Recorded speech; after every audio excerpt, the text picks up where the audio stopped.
Gempa Jayapura berkekuatan magnitudo 5,4 menyebabkan banyak kerusakan bangunan.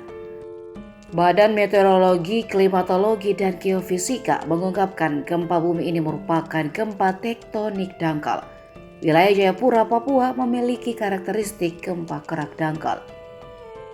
Berkekuatan magnitudo 5,4 dengan parameter update magnitudo 5,2. Gempa bumi ini berpusat di kedalaman 10 km, ungkap Kepala BMKG Dwi Korita Karnawati. Sejak Januari 2023, wilayah Jayapura telah diguncang 1072 kali gempa susulan. Deputi Bidang Geofisika BMKG Suko Prayitno Adi mengatakan wilayah Jayapura memiliki aktivitas gempa yang sangat tinggi. Karakteristik inilah yang menyebabkan banyak gempa susulan yang terjadi.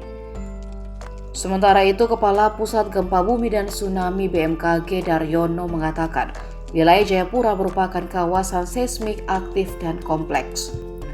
Ini tercermin dari perbedaan mekanisme sumber gempa yang terjadi pada 2 Januari 2023, yang saat itu merupakan gempa kerak dangkal dengan mekanisme turun atau normal fault.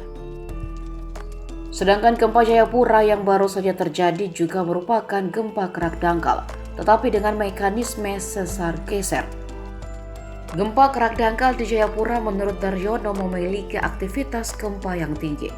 Ini menunjukkan bahwa batuan di kawasan ini sangat rapuh, sehingga mampu mengakumulasi energi sehingga mudah terjadi gempa. Lebih lanjut, Daryono menjelaskan, gempa Jayapura diduga merupakan tipe gempa tektonik earthquake swarm. Melihat gempa yang terjadi di Jayapura dengan mekanisme sumber gempa di zona normal fault dan strike slip fault, Daryono mengungkapkan bahwa kemungkinan terjadi fenomena of fault seismicity.